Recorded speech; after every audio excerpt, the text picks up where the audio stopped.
அமெரிக்கால குடியரசுக் கட்சின்னு ஒரு கட்சி இருக்கு. அந்த கட்சியில ரிலே மூர் அப்படின்ற ஒரு காங்கிரஸ்காரர் இருக்காரு. அமெரிக்கால அரசியல்வாதியா இருக்கக்கூடிய அந்த ரிலே மூர் சம்மந்தமே இல்லாம இந்தியாவுக்கு எதிராக கத்திட்டு வந்துட்டு இருக்காரு. அதாவது இந்திய அரசுக்கு எதிராக, இந்திய அரசு கொண்டு வரக்கூடிய சட்ட திருத்தங்களுக்கு எதிராக, இந்திய அரசு கொண்டு வரக்கூடிய மசோதாவுக்கு எதிராக மனுஷன் அவதூறு பரப்பிட்டு வராரு.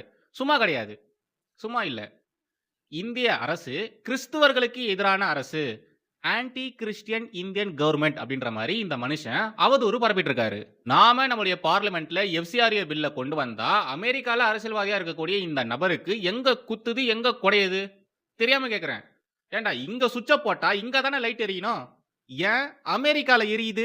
கொஞ்ச நாட்களுக்கு முன்னாடி கரப்பான்பூச்சிகள் ஒரு போராட்டம் ஒண்ணு பண்ணியிருந்தாங்க. அந்த போராட்டத்துக்கு நாங்க சப்போர்ட் பண்றோம்னு சொல்லி ஒரு சில பாதிரியார்கள்லாம் வந்திருந்தாங்க. ஞாபகம் இருக்குங்களா? இந்த கரப்பான்பூச்சிக்காரனுங்க எதுக்காக போராட்டம் பண்ணானுங்க? NEET paper லீக்குக்காக. ஓகேங்களா? சரி. இந்த நீட் பேப்பர் லீக்குக்கும், இந்த பாதிரியார்களுக்கும் என்ன சம்பந்தம்? இந்த இடத்துல தான் நீங்க இந்த டீப் ஸ்டேட்ஸ் அரசியல புரிஞ்சுக்கணும். இந்த டீப் ஸ்டேட் பாலிடிக்ஸ் இருக்கு இல்லையா? இது எப்படி இயங்குது அப்படின்றத நீங்க புரிஞ்சுக்கணும். அடிப்படைவாத இஸ்லாமிய பயங்கரவாதிகள் ஒரு மாரினா, இந்த மிஷனரிகள் இவனுங்கலாம் வேற மாரி. லிசன் ஸ்ரீலங்கா, நேபாளம், பங்களாதேஷ் இங்கெல்லாம் புரட்சின்னு சொல்லி ஒரு கலவரத்த நடத்துனானுங்க. இளைஞர்கள் புரட்சி, ஜென்சி புரட்சின்னு சொல்லி இவனுங்க போராட்டம் செஞ்சானுங்க. அந்த போராட்டத்த கலவரமா மாத்துனானுங்க. அதன் மூலியமாக அந்த நாட்டினுடைய அரசாங்கத்தையே கவிழ்த்தானுங்க. இது மாரி நிகழ்வுகளுக்கு பின்னாடி இந்த டீப் ஸ்டேட் பாலிடிக்ஸ் ஆனது இருக்குன்றது எல்லாருக்குமே நல்லாவே தெரியும். இது மாரியான போராட்டங்கள், இது மாரியான கலவரங்கள் ஒரு நாட்டின் ஆட்சியவே மாத்தணும்னா அதுக்கு எவ்வளவு செலவாகும்? கண்டிப்பா பயங்கரமா செலவாகும். இந்த டீப் ஸ்டேட் பாலிடிக்ஸ் பண்றவங்க, இந்த டீப் ஸ்டேட்டுக்குள்ள இருக்கிறவனுங்க எப்படி அந்த பணத்த அந்த நாட்டுக்கு கொண்டு போயிருப்பானுங்க? சிம்பிள். என்ஜிஓக்கள் மூலியமாக. என்ஜிஓ மூலியமாக ஃபண்ட டிரான்ஸ்ஃபர் பண்ணி, அதன் மூலியமாக ஒட்டுமொத்த ஆட்டத்தையுமே இவனுங்க ஆடியிருக்கானுங்க. The United States has spent billions of dollars over the years in helping with health strategies all across the world. இந்த கரப்பான்பூச்சி போராட்டத்துல கூட நீங்க பார்த்திருக்கலாம். அமெரிக்காவை சேர்ந்த நபர்கள், மற்ற நாடுகளை சேர்ந்த, இந்தியாவுக்கு சம்மந்தம் இல்லாத வெளிநாட்டை சேர்ந்தவர்கள் இந்த போராட்டத்துல கலந்துகிட்டு ஆன்டி நேஷன் ஸ்லோகன்ஸ்லாம் கத்திட்டு இருந்தானுங்க. ஏன்பா ஒரு போராட்டம் நடந்துட்டு இருக்கு. ஃபாரினர் ஒருத்தர் சுத்தி பார்க்க வந்திருக்காரு. அப்போ இது மாதிரியான விஷயங்களை அவர் பார்க்குறாரு. ஸோ போராட்டம் பண்றவங்களுக்கு ஆதரவாக அவர் வந்து நிற்கிறாரு. அவங்க சொல்லக்கூடிய கோஷங்களை இவரு சொல்றாரு. இதுக்கும் டீப் ஸ்டேட்டுக்கும் என்னப்பா சம்பந்தம் அப்படின்ற மாதிரிலாம் நீங்க கேட்கலாம். ஓகே, ஒத்துக்கிறேன். நேரடியாக அது மாதிரியான ஒரு குற்றச்சாட்டு நம்மளால முன்னெடுத்து வைக்க முடியாது அப்படின்னாலும், சில நாட்களுக்கு முன்னாடி ரொம்ப ரொம்ப சென்சிட்டிவான பார்டர் ஏரியாலெல்லாம் சில வெளிநாட்டை சேர்ந்தவர்கள், முக்கியமா அமெரிக்காவை சேர்ந்தவர்கள், சிஏஏல வேலை பார்த்தவனுங்க இவனுங்களெல்லாம் கைது பண்ணாங்க. ஞாபகம் இருக்குங்களா? அமெரிக்காவை சேர்ந்த ஏஜென்ட்டுகளை கைது பண்ணாங்க. நம்ம நாட்டு அரசு தான் கைது பண்ணாங்க. அவனுங்க சும்மா ஒன்றும் இல்லீகலா அந்த சென்சிட்டிவான ஏரியாக்குள்ள நுழையல. அவனுங்க ப்ராப்பரா ட்ரெயின் ஆனவங்க. ஃபர்ஸ்ட் ஆஃப் ஆல் அவனுங்க ப்ராப்பரா ட்ரெயின் ஆனவனுங்க, ஆர்மியில இருந்தவனுங்க, நேவி சீல்ஸ்லலாம் இருந்தவனுங்க. அவனுங்க நம்ம நாட்டுக்குள்ள சென்சிட்டிவான பார்டர்ல இல்லீகலா உள்ள வந்து அங்க இருக்கக்கூடிய மக்களுக்கு ஆயுத பயிற்சிகளா கொடுக்கறதுக்கு ட்ரை பண்ணியிருக்கானுங்க. ட்ரோன் பயிற்சி, ஆயுதங்கள் பயிற்சி இது மாதிரியான விஷயங்களை அவனுங்க கொடுக்கறதா சதி திட்டம் போட்டிருந்தானுங்க. ஏன்?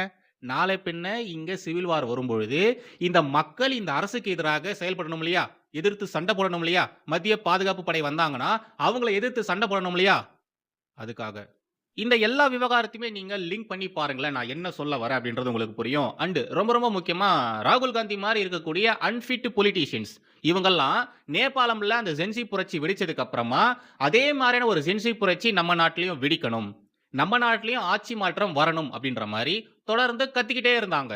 நேபாளம்ல அப்படிப்பட்ட புரட்சியை செய்த அங்க இருக்கக்கூடிய ஜென்சி அவங்க எல்லாருமே இப்ப நேபாளம்ல என்ன மாதிரியான புரட்சி செய்யறாங்க?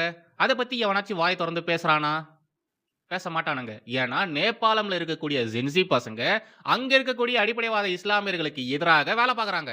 வேலை பார்க்கறாங்கன்ற சென்ஸ் போராட்டம் நடத்துறாங்க, அவங்கள போட்டு பொளக்குறாங்க, அவங்களுடைய மசூதிகளை, தர்காக்களை அடிச்சு நொறுக்குறாங்க, தரமட்டமாக்குறாங்க, கொளுத்துறாங்க. நேபாளம்ல இருக்கக்கூடிய ஜென்சி பசங்க இப்போ அங்க முஸ்லிம்களுக்கு எதிராக களத்துல இறங்கியிருக்காங்க. இப்ப எவனாச்சும் பேசுவானா? நேபாளம்ல வெடிச்ச ஜென்சி புரட்சி மாதிரி இங்கேயும் வெடிக்கணும் அப்படின்ற மாதிரி இப்ப எவனாச்சும் வாய் திறந்து பேசுவானா? பேச மாட்டான். வாயை திறக்கவே மாட்டான். நேபாளம்ல அப்படிப்பட்ட ஒரு புரட்சி வெடிச்சதுக்கு அப்புறமா, அங்க ஒரு அரசு அமைஞ்சதுக்கு அப்புறமா அங்க இருக்கக்கூடிய அடிப்படைவாத இஸ்லாமியர்கள் சைலண்டா இல்ல. அவங்க பங்குக்கு என்ன பண்ண பார்த்திருக்காங்க? நேபாளம இஸ்லாமிய நாடா மாத்தணும் அப்படின்றதுக்காக ட்ரை பண்ணியிருக்காங்க. உலகத்திலேயே ஒரே ஒரு ஹிந்து நாடுனா அது நேபாளம் மட்டும்தான். ஓகேங்களா? அங்க இருக்கக்கூடிய அடிப்படைவாத இஸ்லாமிய பயங்கரவாதிகள் இந்த நாட்டை நாம முஸ்லீம் நாடா மாத்தணும்னு சொல்லி சில பல விஷயங்கள், கேடுகட்ட விஷயங்கள்லாம் பண்ணானுங்க. அதுக்கு எதிர்ப்பு தெரிவிக்கிறவன், எதிர்ப்புலாம் கிடையாது, வச்சு பொளந்து எடுத்துட்டாங்க. மசூதிகள தரைமட்டமாக்கிட்டாங்க.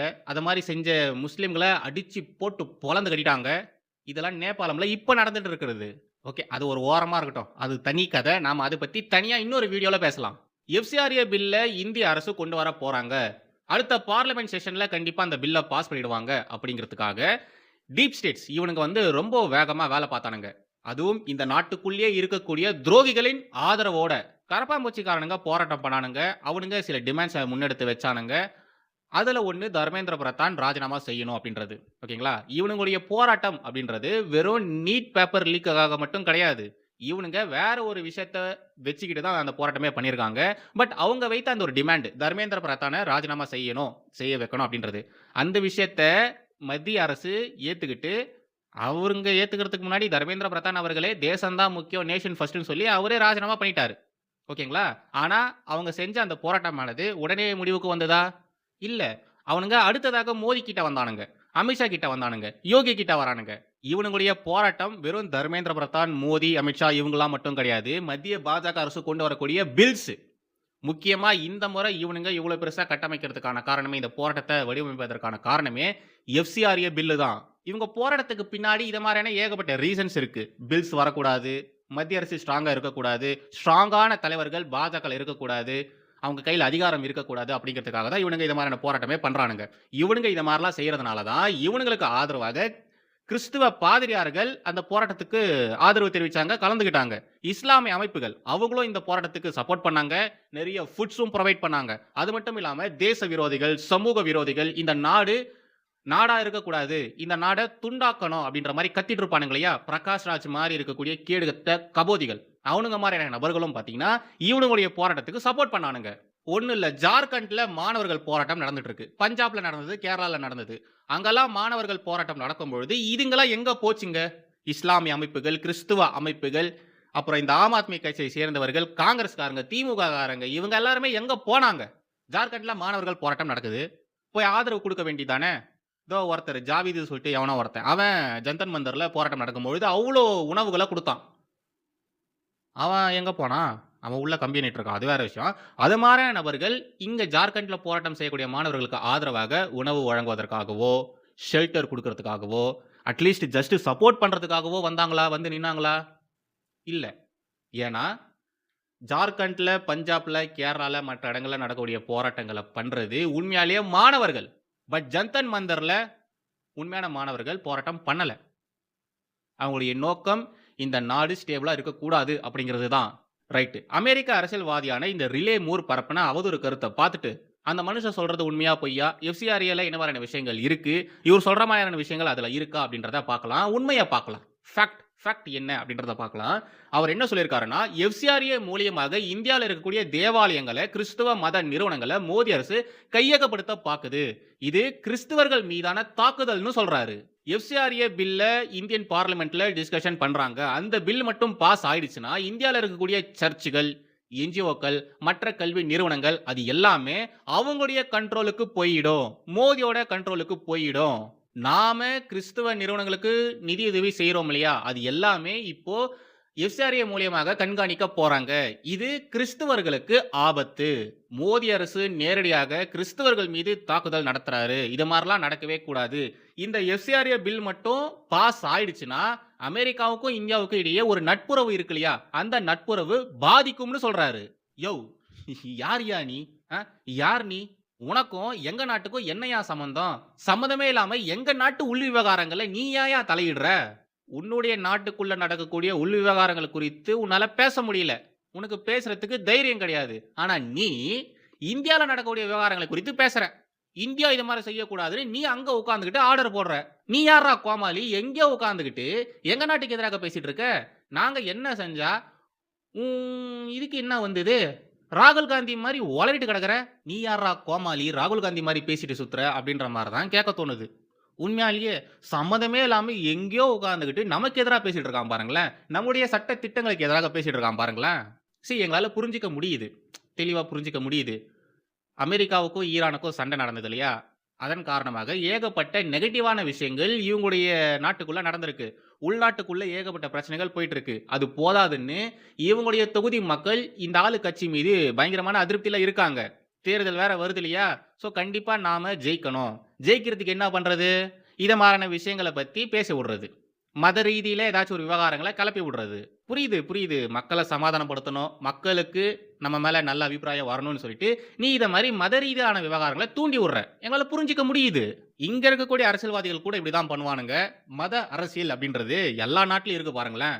இங்க இருக்கக்கூடிய அரசியல்வாதிகள் எப்படி சீப்பான அரசியல் பண்ணுவாங்களோ, அதே மாரி தான் இந்த ஆளு அமெரிக்கால உட்கார்ந்துகிட்டு பண்ணிட்டு இருக்காரு. நீ என்ன இழவு வேணாலும் எடுத்துட்டு போ. எங்களுக்கு எந்த ஒரு கவலையும் கிடையாது. நீ ஜெயிச்சா என்ன? நீ தோத்தா என்ன? எங்களுக்கு ஒரு பிரச்சனையும் கிடையாது. ஆனா, நீ ஜெயிக்கணும், உன் கட்சிக்கு நல்ல பேர் கிடைக்கணும் அப்படின்றதுக்காக, நீ ஒரு சில விஷயங்கள் சொல்ற இல்லையா? இந்திய அரசை முன்னிலைப்படுத்தி, இந்திய அரசின் மீதான ஒரு தாக்குதல நீ நடத்துற இல்லையா? அதன் காரணமாக எங்க நாட்டுல சில பதட்டமான விஷயங்கள் நடக்குது. இங்க இருக்கக்கூடிய கிறிஸ்தவர்கள் பதட்டம் அடையறாங்க. எங்களுடைய மத்திய அரசு தேசிய பாதுகாப்பிற்காக எஃப்சிஆர்ஏ பில்ல கொண்டு வராங்க. ஆனா நீ அத வேற மாரி திசை திருப்பி விடுற. கிறிஸ்தவர்களுக்கு எதிரான பில் அப்படின்ற மாரி திசை திருப்பி விடுற. எங்கேயோ உட்கார்ந்துகிட்டு நீ எங்க நாட்டுக்கு எதிராக பேசிட்டு சுத்திட்டு இருக்க. அதுவும் அவதூறு பரப்பிட்டு இருக்க. இங்க ஒரு அன்ரெஸ்ட் சிச்சுவேஷன் உருவாகணும் அப்படின்றதுக்காக இது மாரி கேடுகெட்ட வேலைகள பார்த்துட்டு வந்துட்டு இருக்க. இதெல்லாம் பார்க்கக்கூடிய நாங்க சும்மா இருப்போமா?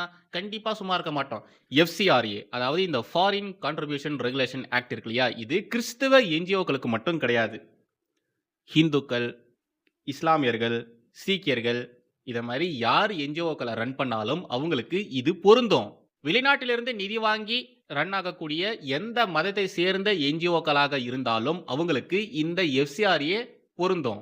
பட் இந்த ரிலே மூர் இருக்கார் இல்லையா? அவர் என்ன சொல்றாரு? இந்த எஃப்சிஆர்ஏ பில் வெறும் கிறிஸ்தவர்களுக்கானது மட்டும் தான். கிறிஸ்தவர்கள் நடத்தக்கூடிய என்ஜிஓக்களுக்கானது மட்டும் தான் அப்படின்ற மாரி கத்திட்டு இருக்காரு.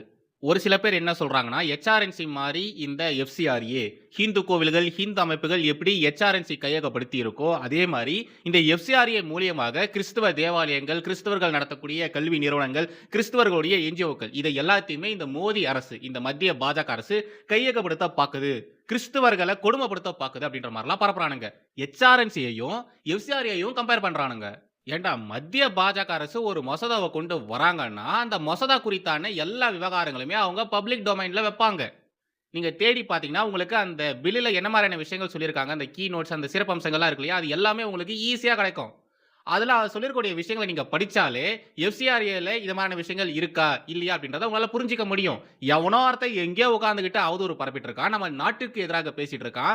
அவன் பேசுறத கேட்கிறீங்க. நம்முடைய அரசு எஃப்சிஆர்ஏன்னா என்ன? என்ன மாரியான விஷயங்கள் சொல்லப் போறோம், செய்யப் போறோம் அப்படின்ற மாரியான எல்லாத்தையுமே பப்ளிக் டொமைன்ல வச்சிருக்காங்க.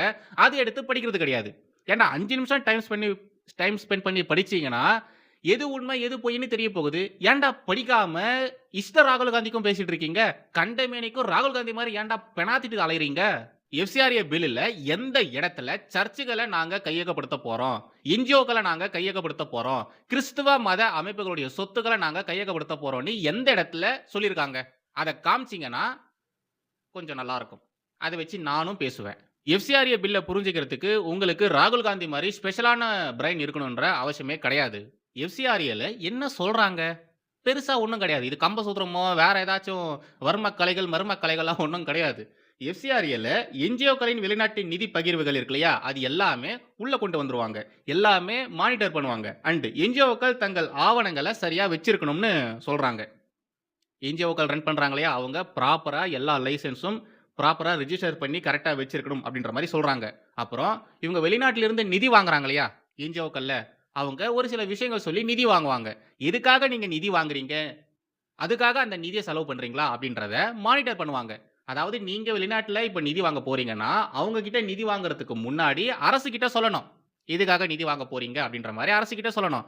அப்புறமா நீங்க நிதி வாங்கிருவீங்க இல்லையா? அந்த நிதிய நீங்க சொன்ன காரணத்துக்காக செலவு பண்ணியிருக்கீங்களா? அப்படின்றதையும் நீங்க காட்டணும். நீங்க காட்டலனாலும் அரசு அத பார்த்துக்கிட்டு தான் இருக்கும். எல்லாத்தையும் மானிட்டர் தான் பண்ணிட்டு இருக்கோம்.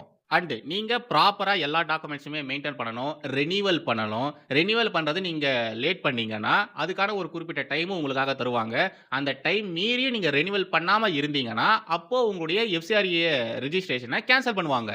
ரிஜிஸ்டர் ஆகாத, ரெனிவல் பண்ணாத என்ஜிஓக்களுக்கு இந்த வெளிநாட்டிலிருந்து வரக்கூடிய நிதியானது கிடைக்காது.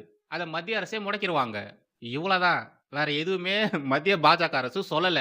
எஃப்சிஆர்ஏல இருக்கக்கூடிய விஷயங்கள், முக்கியமான விஷயங்கள் இதெல்லாம் தான். நீங்க இப்ப சொல்லுங்க. இந்த இடத்துல எங்கேயாச்சும் மத ரீதியில ஏதாச்சும் விஷயங்கள் மத்திய பாஜக அரசு சொல்லியிருக்கா? கிறிஸ்துவ என்ஜிஓக்கள், இஸ்லாமிய என்ஜிஓக்கள் அப்படின்ற மாரி ஏதாச்சும் இடத்துல மென்ஷன் பண்ணி சொல்லியிருக்கா? அவங்க மென்ஷன் பண்ணது வெறும் என்ஜிஓன்னு தான். அது எந்த என்ஜிஓ வேணாலும் இருக்கலாம். வி த லீடர்ன்னு நம்முடைய அண்ணாமலை அவர்கள் ஒரு என்ஜிஓ நடத்துறாரு இல்லையா? அந்த என்ஜிஓக்கும் இதே ரூல்ஸ் தான். ஆனா, இங்க இருக்கக்கூடிய இந்த கிறிஸ்துவர்கள், அடிப்படைவாத இஸ்லாமியர்கள் இவனுங்கலாம் வேற மாரி இந்த ஒரு விஷயத்த திசை திருப்புறானுங்க. மோடி அரசு செய்றதே எங்களை எதிர்ப்பதற்காகத்தான், எங்களை இந்த நாட்டை விட்டு துரத்துவதற்காக தான், எங்களை மதம் மாற்றுவதற்காக தான், எங்களுடைய மத உரிமைகளை நசுக்குவதற்காக தான் அப்படின்ற மாரிலாம் கத்திட்டு இருக்காங்க. இதே மாரி தான் சிஏஏ, என்ஆர்சி வரும்பொழுதும் கத்துனாங்க. சிஏஏ, என்ஆர்சி வந்ததுன்னா அம்புட்டு தான் இங்க இருக்கக்கூடிய இஸ்லாமியர்களை இந்த மோடி அரசு அடிச்சு துரத்திடும். ஏகப்பட்ட அகதிகள் முகாம் வேற கட்டி வச்சிருக்காங்க. அங்க நம்மள போய் சேர்த்துருவாங்க அப்படின்ற மாரிலாம் அவதூறு பரப்புனாங்க. 2019ல கொரோனா வருவதற்கு முன்னாடி எவ்வளோ பெரிய போராட்டங்கள் நடத்தப்பட்டது. 2019ல அவங்க என்ன மாரியான காரணங்கள் சொல்லி போராட்டம் நடத்துனாங்க. சென்னையிலலாம் நடந்தது போராட்டம். எங்கெங்க இருந்தோ ஆட்கள்லாம் வந்து போராட்டம் பண்ணாங்க. ஏகப்பட்ட இஸ்லாமிய தலைவர்கள் ரொம்ப மோசமாலாம் இந்த தேசத்திற்கு எதிராகலாம் பேசுனாங்க. பேசுனாங்க தானே? 2019ல இருந்து இப்போ வரைக்கும். இப்ப நம்ம 2026ல இருக்கோம். இன்னும் ஒரு சில மாதங்கள்ல இந்த 2026 முடிஞ்சிரும். கிட்டத்தட்ட 7 வருஷம் ஆச்சு. நீங்க சொல்லுங்க, சிஏஏ வந்து இவ்வளோ நாட்கள் ஆச்சு. ஒரே ஒரு இஸ்லாமியராச்சும் இங்கிருந்து தொரத்தப்பட்டுருக்காங்களா? சொல்லுங்க. தொரத்தப்பட்டுருக்காங்களா? ஆப்பரேஷன் சிந்தூர் நடக்கும்பொழுது, பன்றிஸ்தானை சேர்ந்த, பங்களாதேஷை சேர்ந்த பன்றிகள விரட்டி அடிச்சாங்க. இந்தியால இருக்கக்கூடிய இஸ்லாமியர்கள கிடையாது. ஆனா இவனுங்க பரப்புன அவதூறு எப்படி இருந்தது? மத்திய அரசு குடுத்திருக்கக்கூடிய எஃப்சிஆர்ஏ வரையறைய ஒழுங்கா 5 நிமிஷம் உட்கார்ந்து படிச்சிருந்தாலே புரிஞ்சுக்கலாம். கிறிஸ்தவர்களுக்கு எதிராக அது இல்ல. இஸ்லாமியர்களுக்கு எதிராக அது இல்ல அப்படின்றத புரிஞ்சுக்கலாம். பட் நம்ம ஆளுங்க தான் படிக்க மாட்டானுங்களே. இவனுங்க கண்மூடித்தனமான பாஜக எதிர்ப்ப மட்டும் தானே செஞ்சுட்டு இருக்கானுங்க. அப்படி இருக்கும்பொழுது எப்படி பாஜக அரசு கொண்டு வரக்கூடிய மசோதாக்களை குறித்து இவனுங்க படிப்பானுங்க? சொல்லுங்க, எப்படி படிப்பானுங்க? பாஜக அரசு என்ன செஞ்சாலும், என்ன மசோதாக்கள கொண்டு வந்தாலும், அதுக்கு எதிர்ப்புகள் மட்டும் தான் இவனுங்க தெரிவிக்கிறானுங்க. கண்மூடித்தனமான எதிர்ப்பு. அதுல வேலிடான பாயிண்ட்ஸ் எதுவுமே இருக்கிறது கிடையாது. எதுவுமே இருக்கிறது கிடையாது. ஆனா எதிர்ப்பு மட்டும் தெரிவிப்பாங்க. காரணம், செஞ்சது பாஜக. அதெல்லாம் கொண்டு வரது பாஜக. அப்படிங்கிறதுனால எதிர்ப்பு மட்டும் தான் தெரிவிப்பானுங்க. ஒரு சில காங்கிரஸ்காரங்க இந்த எஃப்சிஆர்ஏக்கு எதிராகலாம் பேசிட்டு இருக்காங்க. ஒரு சிலர் இல்ல, எல்லா காங்கிரஸ்காரங்களும் எஃப்சிஆர்ஏக்கு எதிராக பேசிட்டு இருக்காங்க. அதெல்லாம் பார்க்கும்போது உண்மையாலேயே எது வழியா சிரிக்கிறதுனே தெரியல. ஏன்னா இந்த எஃப்சிஆர்ஏவை கொண்டு வந்ததே காங்கிரஸ் தான். ஒரு காலத்துல இந்த எஃப்சிஆர்ஏக்கு சப்போர்ட் பண்ண இருக்காங்க. அந்த பில்ல கொண்டு வந்திருக்காங்க. இப்ப இருக்கக்கூடிய இந்த மத்திய பாஜக அரசு என்ன பண்றாங்க? ஆல்ரெடி இருக்கக்கூடிய எஃப்சிஆர்ஏல ஒரு சில சட்ட திருத்தங்கள் தான் செய்றாங்க. ஓகேங்களா? புதுசா எஃப்சிஆர்ஏ அப்படின்ற ஒரு புது பில்லை இவங்க கொண்டு வரல. சில சட்ட திருத்தங்களை செய்றாங்க. அதுக்கு எதிராக இந்த காங்கிரஸ்காரங்களா கத்திட்டு இருக்காங்க. அமெரிக்கால இருக்கக்கூடிய ஒரு அரசியல்வாதி இந்தியால நடக்கக்கூடிய இது மாதிரியான விஷயங்கள்ல மூக்கு நுழைக்கிறாரு. இந்தியா இந்த திட்டத்தை கொண்டு வரணும், அந்த திட்டத்தை கொண்டு வரக்கூடாது அப்படின்ற மாதிரி அவங்களுடைய கருத்தை நம்ம நாட்டுக்குள்ள நடக்கக்கூடிய உள் விவகாரங்கள்ல மூக்க நுழைச்சி சொல்லிட்டு இருக்காங்க. இது மாதிரி பண்றது ஃபர்ஸ்ட் ஆஃப் ஆல் தப்பு. எங்க நாடு என்ன செஞ்சா உங்களுக்கு என்ன வந்தது? உங்களுக்கு என்ன வந்ததுன்றேன். ஃபர்ஸ்ட் ஆஃப் ஆல் இந்த எஃப்சிஆர்ஏ மாதிரியான விஷயங்கள் இருக்கு இல்லையா? இது இந்தியால மட்டும் கிடையாது. ஒவ்வொரு நாட்டிலுமே எஃப்சிஆர்ஏ மாதிரியான சட்டங்கள் இருக்கு. ஒவ்வொரு நாட்டிலுமே அது வேற வேற விதமா இருக்கு. ஏன்னா எந்த நாடுமே வெளிநாடுகள் அவங்க நாட்டு விவகாரங்கள தலையிடுறத, மூக்கு நுழைக்கிறத அனுமதிக்க மாட்டாங்க. அதை யாரும் விரும்ப மாட்டாங்க. அதுவும் இது மாதிரி ஃபண்ட் எல்லாம் பண்ணி நாட்டுக்குள்ள குழப்பத்தை ஏற்படுத்தி ஆட்சி மாற்றம் செய்யற அளவுக்கு என்ஜிஓக்கள் வேலை பார்க்குறாங்க. அதனால ஒவ்வொரு நாட்டிலுமே எஃப்சிஆர்ஏ மாதிரியான சட்டங்கள் இருக்கு. இதை விட கடுமையான சட்டங்கள்லாம் இருக்கு. சிங்கப்பூர்ல, மலேசியால, இஸ்ரேல்ல, ஏன் அமெரிக்காலயே இருக்கே. ஏதோ புதுசா இந்தியா தான் ஃபர்ஸ்ட் இந்த எஃப்சிஆர்ஏ கொண்டு வர மாதிரி இவனுங்களா பேசிட்டு இருக்கானுங்க. எஃப்சிஆர்ஏ அப்படின்றது நம்ம நாட்டுல. எஃப்ஏஆர்ஏ அப்படிங்கிறது அமெரிக்கால. பாருங்க, எஃப்சிஆர்ஏ மாதிரியே அங்கேயும் இருக்கு. இது மாதிரி ஃபாரின் கான்ட்ரிபியூஷன்லாம் இருக்கு இல்லையா? அது எல்லாத்தையுமே கண்ட்ரோல் பண்ற மாதிரியான அமைப்பை, சட்டத்தை எல்லா நாடுமே வச்சிருக்கு. அமெரிக்கால எஃப்ஏஆர்ஏன்னு வச்சிருக்காங்க. அதுக்கு எதிராக இந்தியாவை சேர்ந்தவர்கள் பேசினாங்கன்னா அமெரிக்காக்காரனுங்க சும்மா இருப்பானுங்களா? சொல்லுங்க. லாஜிக்கா பேசுங்க. ஃபேக்ட் வச்சு பேசுங்க. சும்மா இருப்பாங்களா? எஃப்சிஆர்ஏல சொல்ற விஷயம் ரொம்ப ரொம்ப சிம்பிள். அவங்க ஒண்ணும் எந்த ஒரு மதத்தையுமே நசுக்கல. எந்த ஒரு மதத்தினுடைய உரிமைகளையும் மீறல. அவங்க ஜஸ்ட் அந்த ஃபண்ட ரெகுலேட் பண்றாங்க. அவங்க வாங்கக்கூடிய ஃபண்ட ஒழுங்கா அவங்க செலவு பண்றாங்களா? இல்ல வேற ஏதாச்சும் இல்லீகலான ஆக்டிவிட்டீஸ்ல செலவு பண்றாங்களா? அப்படின்றதெல்லாம் பார்க்கறதுக்காக இது மாதிரியான சட்ட திருத்தங்கள் பண்ணியிருக்காங்க. புதுசா ஒரு சட்டத்தை உருவாக்கல. காங்கிரஸ் உருவாக்குன ஒரு சட்டத்தை மறுசீரமைக்கிறாங்க. அவ்வளவுதான். எல்லா நாட்டிலுமே என்ஜிஓக்களுக்கு ஒரு கெடுகுபிடியானது இருக்கு. இத மாதிரி என்ஜிஓக்கள கண்ட்ரோலுக்குள்ள தான் ஒவ்வொரு நாடும் வச்சிருக்கும். ஏன்னா அவங்களுக்கு தெரியாதா அமெரிக்கா எப்பேற்பட்ட நாடு, டீப் ஸ்டேட்ஸ் என்ன மாதிரியான அரசியல் பண்ணுவாங்க அப்படின்றது அவங்களுக்கு தெரியாதா? லைவ் எக்ஸாம்பிள்ஸே இருக்கே. நேபாள், ஸ்ரீலங்கா, பங்களாதேஷ்னு நம்ம லைவ் எக்ஸாம்பிள்ஸே பார்த்துருக்கோமே. அப்படி இருக்கும் பொழுது இந்தியாவுக்கு எதிராக மட்டும் இவங்க இது மாதிரி பண்றாங்கன்னா அதுக்கான ஒரே காரணம், மற்ற நாடுகள்ல டீப் ஸ்டேட் சக்சஸ்ஃபுல்லா போச்சு. பட் இந்தியாவுக்குள்ள அவங்களால எதுவுமே பண்ண முடியல. எதுவுமே அவங்களால செய்ய முடியல. இந்திய அரசுக்கு எதிராக, இந்திய தேசத்திற்கு எதிராக அவங்களால எந்த ஒரு விஷயத்தையுமே செய்ய முடியல. ஈவன் இங்க இருக்கக்கூடிய அரசியல்வாதிகள், இங்க இருக்கக்கூடிய அரசுக்கு எதிராக செயல்பட்டாலும், வெளிநாட்டு சதித்திட்டங்களுக்கு ஆதரவாக செயல்பட்டாலும், அவங்களால இங்க ஒரு யாழமும் எடுக்க முடியல. அந்த காண்டுல இத மாரியான அவதூறுகள பரப்பிட்டு வந்துட்டு இருக்காங்க. வெளிநாட்டு நிதிகள கட்டுப்படுத்துவதற்காகவும், அதை கண்காணிப்பதற்காகவும் ஒவ்வொரு என்ஜிஓவுமே எல்லா நாட்டு அரசுமே கண்காணிக்குது. எல்லாருமே மானிட்டர் பண்ணிட்டு தான் இருக்காங்க. ஆனா, இங்க இருக்கக்கூடிய இந்த தற்குறி கோமாளிகள், இந்தியா மட்டும் தான் இது மாரிலாம் செய்யுது. இந்தியா கிறிஸ்தவர்களுக்கு எதிராக, இஸ்லாமியர்களுக்கு எதிராக செயல்படுது. இஸ்லாமியர்களை தொடர்ந்து கிறிஸ்தவர்களை இவங்க டார்கெட் பண்றாங்க. ஆப்பு சொருக பார்க்குறாங்க அப்படின்ற மாரிலாம் கண்ட மேனிக்கு ராகுல் காந்தி மாரியே உளறிட்டு வரானுங்க. எதுக்குமே ஆதாரம் கிடையாது. எதுக்குமே ஆதாரம் கிடையாது. ஃபர்ஸ்ட் ஆஃப் ஆல் இவனுங்க எஃப்சிஆர்ஏல சொல்லக்கூடிய விஷயங்கள முன்னெடுத்து வைக்கிறதே இல்ல. இவனுங்க இஷ்டத்துக்கும் இந்த பாரிசாலன் பேசுவார் இல்லையா? ட்ரஸ்ட் மீ ப்ரோ அப்படின்ற மாரி. அது மாரி இவங்க பாரிசாலன் மாரி இஷ்டத்துக்கும் இமேஜினேஷன்ல என்னென்னத்தையோ சொல்றாங்க. இதெல்லாம் தான் எஃப்சிஆர்ஏல இருக்கு அப்படின்ற மாரிலாம் கத்திட்டு வந்துட்டு இருக்கானுங்க. உங்களால எத்தன நாளைக்கு இது மாரியான அவதூறுகள பரப்ப முடியும்? சொல்லுங்க. அவதூறு லாங் லாஸ்ட்டாக இருக்காது. வெறும் பொய்ய மட்டுமே வச்சுக்கிட்டு நீங்க பரப்பக்கூடிய விதமான விஷயங்கள் எதுவுமே நிலையாக இருக்காது. ஃபர்ஸ்ட் ஆஃப் ஆல் உங்களால இந்தியால இருக்கக்கூடிய மக்கள இன்ஃப்ளூயன்ஸ் பண்ண முடியுமா? அ? கடவுளாகவே இருந்தாலும், நீ என்ன கன்வின்ஸ் பண்ணு. நீ கன்வின்ஸ் பண்ணா தான், நான் நீ பேசுறதெல்லாம் கேட்பேன். நீ சொல்றதுபடி நான் நடந்துப்பேன் அப்படின்ற மாரி தான் இந்திய மக்கள் இருப்பாங்க. கடவுளே கீழ இறங்கி வந்து, அது செய், இது செய்ன்னு சொன்னாலும், எங்க நாட்டு மக்கள் செய்ய மாட்டாங்க. பகவத்கீதை என்ன சொல்லுது? கிருஷ்ண பரமாத்மா கடவுள்னு தெரியும். இருந்தாலும் நீ என்ன ஃபர்ஸ்ட்டு கன்வின்ஸ் பண்ணு. என்ன கன்வின்ஸ் பண்ணா தான் நான் கேட்பேன் அப்படின்ற மாரி நம்முடைய தர்மம் இருக்கு. அப்படிப்பட்ட தர்மத்த ஃபாலோ பண்ணக்கூடிய இந்திய மக்கள உங்களால இன்ஃப்ளூயன்ஸ் பண்ண முடியுமா? ஒரு சில பேர். ரொம்ப ரொம்ப பெர்சன்டேஜ்ல கம்மியா இருக்கக்கூடிய அந்த மக்கள் தான் பார்த்தீங்கன்னா, இன்ஃப்ளூயன்ஸ் ஆவாங்க. மதம் மாறுனவங்களா இருப்பாங்க. அப்படி இல்லன்னா, இங்க இருக்கக்கூடிய மதத்த முழுசா உள்வாங்காம இருக்கக்கூடிய நபர்களா இருப்பாங்க. தற்குறிகளா இருப்பாங்க. அரைகுறையா இருக்கிறவனுங்களா இருப்பானுங்க. அவனுங்க தான் உங்கள மாரியான நபர்களால இன்ஃப்ளூயன்ஸ் ஆவாங்க. பட் மோஸ்ட்லி 99.9% ஆஃப் பீப்பிள் வந்து பார்த்தீங்கன்னா, இன்ஃப்ளூயன்ஸ் ஆகவே மாட்டாங்க. ஏன்னா, நாங்க கடவுளுக்கே இன்ஃப்ளூயன்ஸ் ஆனது கிடையாது. நீங்கலாம் யார்றா சாலா? உங்களால எங்கள இன்ஃப்ளூயன்ஸ் பண்ண முடியுமாடா? வந்தே